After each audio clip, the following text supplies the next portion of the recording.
Okay, so we're gonna get into the reviews, don't worry, but first I have a little questionnaire. Well, actually just one question that I want to get a consensus on. Which of these best describes the time you spend on Scratch?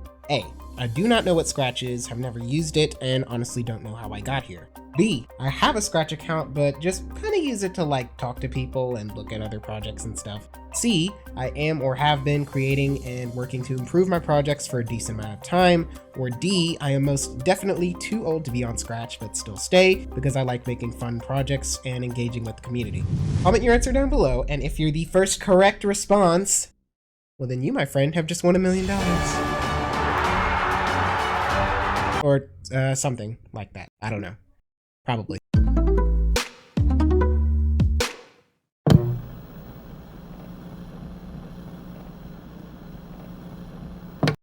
Hello everyone, you saw the title. We're looking at some more PGMA games on Scratch today. If you're still unclear on what PGMA is because I explained it kind of poorly in the last video, it is the Pixel Game Maker Awards, perhaps the most well-known Scratch competition, don't quote me on that, where pixel artist game makers compete against each other for months to win just about nothing, actually. I actually have no idea why in the heck I called it the Pixel Game Maker Awards when it's not an award ceremony of any type and there's no tangible prize involved. That moment when you check your bank account after winning PGMA and realize no money has been deposited. Yeah, I feel ya. But the name has already caught on, and the most I can do now is just hope I can make it live up to that name, even partially, eventually. But you don't want to hear about that. Let's just see what we're looking at today. Please leave a like or comment if you, think it's the best thing you've ever... Is this the Krusty Krab? No, this is Jeff. Let me tell you guys, this is definitely a special one. As the creator said, it's short and sweet, like a strawberry shortcake. With this, we start with this pretty fun introduction into the mundane life of Jeff. Jeff is an everyday normal person, just like you. Jeff eats. Jeff sleeps. Jeff repeats. Does he work? Until one day. I feel like whenever a scene is trying to get across the point that the character is living a really stale and repetitive life, usually work is a part of that too, like you get up, eat, go to work, come back and go to bed. I get up, I shower, I come to work, I work all day, I go home, I go to sleep. I get up, I shower, I come to work, I work all day, I go home, I go to sleep. I get up, I shower. But I guess this is on Scratch where mostly kids play these and children don't have jobs, so I guess that's not relatable or something. But no, I think it's actually that Jeff can't leave. There is one door in this house and it can't be opened, not even once you beat the game. And so naturally, the objective is to silence all noises in your home so that you can sit alone with your own thoughts. And we all know how much everyone likes to sit alone with their own thoughts. But nah, what I like about this is how natural it feels despite that. The sounds are mixed very well. It's not like exaggerated chiptune noises, they're just everyday sounds that you and I are familiar with. And it helps with that like relatable, real life touch. The pixel art is just okay, there's nothing overdone, which I can appreciate. I do like how the colors used aren't like bright and vibrant, again to emanate that feeling of dullness in Jeff's life. I found it strange that every device has the same kind of on-off slider, which I assume for saving time was just applied to everything, but like, why does my sink have an on and off slider? I don't think that's how they make those things. Sorry, I do that a lot. I'm not making fun of anyone's games. I just like being over analytical because I think it's funny. Totally love this game though. I believe it was in my top 3 games for this round, but I don't remember. Either way, awesome job with this one, Mr-Mustachio. At night they fly. You better run. These winged things are not much fun.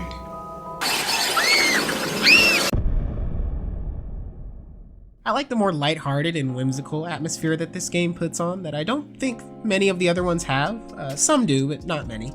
Although I will say it's kind of weird that the Scratch library music is being used in the main menu. Like, come on, man. It's not actually that serious, I just felt like it was easy enough to find some other royalty-free music to use for the main menu that wouldn't sound rudimentary, but what do I know? He got featured, so.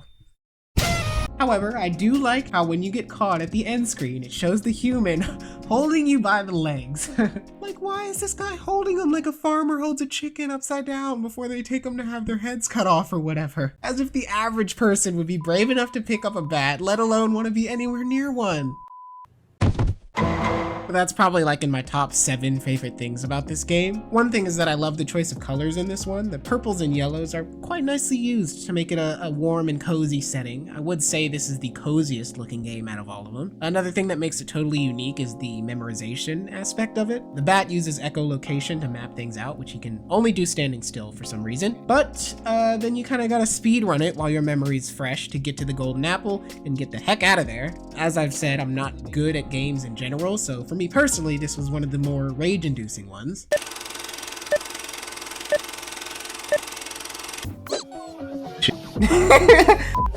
What the? Ah, God! Ah! Oh, wait, there's a mouse. I saw a mouse, damn it. No! Ah, God! Damn it! Great game overall, 7.5 out of 10. You're in my town now, and I do not scare easily. This game, dude. Now, for this one, I remember full well that I voted it as my favorite for that round. Why? Well, because it's just good. It was a close call, but I ultimately chose this because it was just the most memorable one. It's actually kind of terrifying how good this was at making me feel scared, at least the first time. Like, bruh, this is a scratch game. We start in a cozy little cabin in an ambient forest setting. Everything is quiet, a little too quiet. This is valid because every night it becomes obvious that something sinister lurks outside, but it's imperative that you explore around to complete tasks and to advance to— You know, it kind of reminds me of like Minecraft mixed with a Slender Man game, if you're familiar with those. So much of it is just roaming around looking for things in the vast expanse of nature while keeping yourself alive, but you can't really relax because of the suspense caused by waiting for something to show up. Oh. No. Oh, come on. What the heck? Yeah, it's basically like that. This game isn't perfect, though. I would say there are way too many controls to remember that bog down the playing experience. Like, maybe it needs to be explained to me, but I don't understand why there has to be X and down plus X to pick up and drop items. Like, why can't the same key be pressed to undo the action? It can also be tedious, but I suppose that's more of a skill issue, and, well, you know how I fare with games. But like, none of that takes away from the incredibly immersive experience of this. Like, seriously, just go play this game and you'll see exactly what I mean. And I know what you're thinking. I'll play it and I bet I won't even be scared. Fine, do it. Do it. But you can't play it with your friends or something. It needs to be alone in a dim or dark room and with headphones on, or else it doesn't count. But it also kind of inevitably means that the monster itself is going to be underwhelming, and it was. Which isn't a bad thing to say. It's pixel art on a very limited canvas, so it can only be but so scary. It was kind of like this Mandela catalog looking alien dude, but I beg to differ. Let's pull off that mask and see who it really is. Scratch Celebrity Griff Patch. No, I don't think that's it. Scratch developer and Scratch Foundation founder Mr. Rez. Okay, hold on, I'm not done yet. Hold on, let me just hide. Hopefully it's not in there. Oh, shh! Where'd all this come from? A library. The library? You've never set foot in a library. You're only 4 years old. What can one say? Kids gotta read. At a forbidden library with terrifying fox guards that are 3 times your height. Speaking honestly though, I'm pretty sure that this game has my favorite character design and environment aesthetic.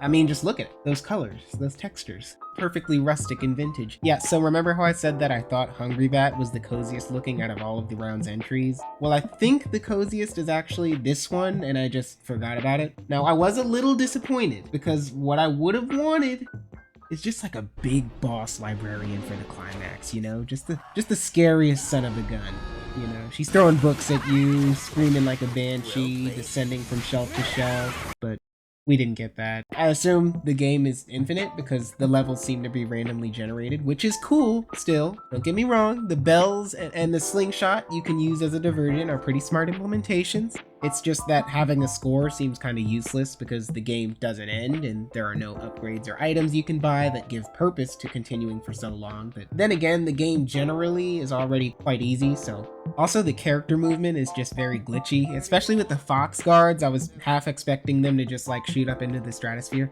but they do look cool, so hopefully that stands for something. Oh my god, I think I've just figured something out. Stay with me. You are playing as Diego from Dora, which makes him Swiper. Yes. Yes, I've figured it all out. But I suppose you're the one doing the swiping this time, not the fox dude, so maybe that's kind of flawed. I'm from the ocean. Ah, the ocean. The ocean! So the description says, how deep can you go? So it appears to me that the objective is to descend as deep into the depths of the ocean as possible. And that's cool. That's a solid, unique objective, I think. You know, if this was real life, I personally would be trying to go the other way, but that's not important. It also said that we're using our sonar to reveal the location of sea monsters and also sea mines, which I didn't recall what those were for like a minute. Who's that Pokemon?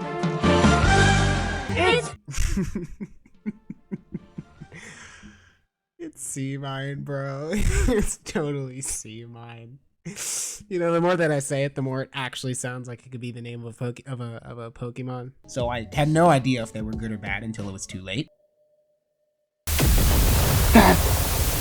God, that scared the crap out of me. Oh, now I get it. But I suppose I should have known, because when I heard of it, I thought of landmines just in the sea. You know, like that big spike ball looking stuff from Finding Nemo. You know that stuff? When you die, there's this ear-piercing static that's not very pleasant. I'll assume the point is for it to be super disorienting, but it doesn't really fit with the environment you're in.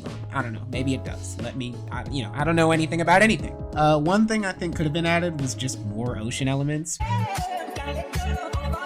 Besides the sea monsters and the sea mines, there's really not much there, which also works as a creative choice, mostly just because of how empty and infinite it makes the ocean feel, which adds to the scare factor. Which, if you have thalassophobia, then this probably isn't going to be not the best of times, but, we all do what we can. But I don't know, maybe, put some particles in there or something. Overall, though, I think this is a good concept, just a bit of an underdone execution. Either way, nice job with this one, Koogbot.